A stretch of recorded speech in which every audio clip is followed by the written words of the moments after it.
because one, the continuous voter registration process in Anambra had a lot of issues, and citizens raised major concerns that the timeline was short and the centers were not adequately supported to register citizens. So INEC has a lot of work to rebuild trust ahead of the elections.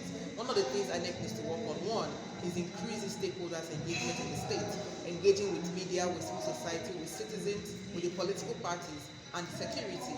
And the second is improve on this logistics. Anambra consistently, in previous obstacle elections, in the previous governorship elections, always records issues with logistics, and I think it's a small state, and I do believe that INEC can improve its logistics this time. And I think the other point is political parties, honestly, they have a big role in demonetizing the process, because all we've seen is an increase in money. If you follow the by-elections in Anambra, as high as 20,000 naira was given a polling unit in the by-elections that happened in August. And it's a call to political parties and candidates in these elections to focus on their campaigns, to focus on the issues, and reduce the influence of money. Because what has happened is our process has become so commercialized that some voters do not even want to vote unless there's money, because they believe that after the elections they will not see these people they've elected.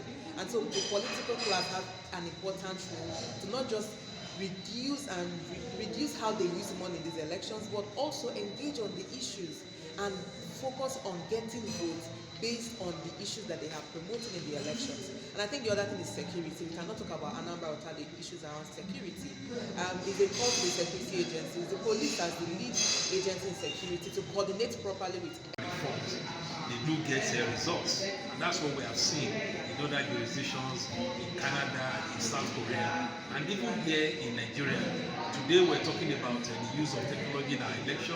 At some levels, the use of beavers for accreditation and voting, even the whole idea of transmission of results. We've seen some reforms in that kind of situation. We have in the current Electoral Act a provision that gives an election official the power not to announce the result if he's held to ransom or he or she is under duress. These are reforms that came about because the media are part of it.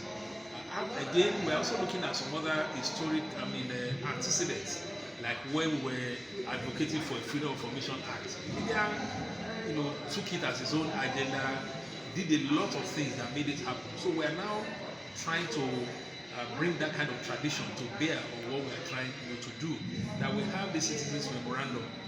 What are the issues that should be more independent for INEC, and they say partiality. There should be early voting. And again, this should concern us in the media. Thousands of journalists are accredited at election, but they do not vote because of the nature of their work. As you are talking to me now, in 2027, you might be asked to go and cover election in Sokoto, and probably you are registered here in Abuja. And we think that technology has made it possible for people to be able to vote everywhere. But this is not a very large number. We have security personnel, policemen, and all others. Even the officials, the NYC officials that are used as ad hoc staff, many of them do not vote. So we're asking for early voting so that this group of people will not be disenfranchised. But now all this can only happen if the media now take this as its own issue and begin to ask questions from members of the National Assembly as to why they will not pass this kind of reforms. Don't also forget that we are in the process of rebuilding